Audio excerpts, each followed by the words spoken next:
निवडणुकीआधी भिवंडीत मोठ्या राजकीय घडामोडी घडतायत। भिवंडीचे माजी महापौर विलास पाटील यांना अटक करण्यात आली।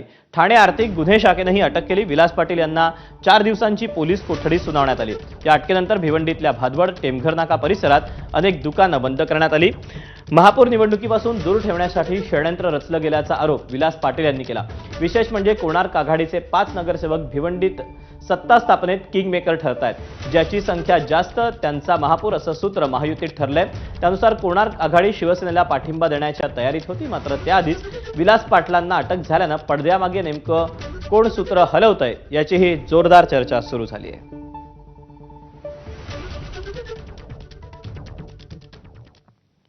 भिवंडी महानगरपालिकेत महापौराची निवड 20 फेब्रुवारी रोजी होणार आहे। मात्र महापौर कोणाचा बसणार यावर अजूनही प्रश्नचिन्ह आहे। भिवंडी महानगरपालिकेत आपला महापौर बसवण्यासाठी काँग्रेस, शिवसेना आणि भाजप रस्सीखेच करते, परंतु कोणाकडेही बहुमत नाही। बहुमताचा आकडा गाठण्यासाठी तिन्ही पक्ष प्रयत्न करताना दिसतात, परंतु कोणालाही यश आलेलं नाही। काँग्रेस आणि राष्ट्रवादी असे 42 नगरसेवक आहेत, पण समाजवादी पक्ष नाराज झाल्यामुळे बहुमताचा आकडा काँग्रेसला गाठणं कठीण झालंय।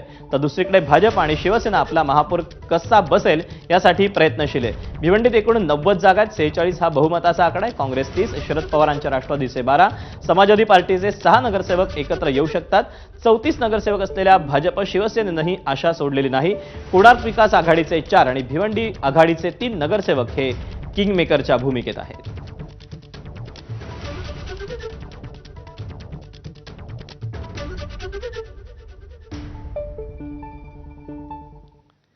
बातम्यांसोबत बुलेटिनमध्ये वेळ झाली छोट्याशा ब्रेकची। पाहत रहा चौफेर महाराष्ट्र।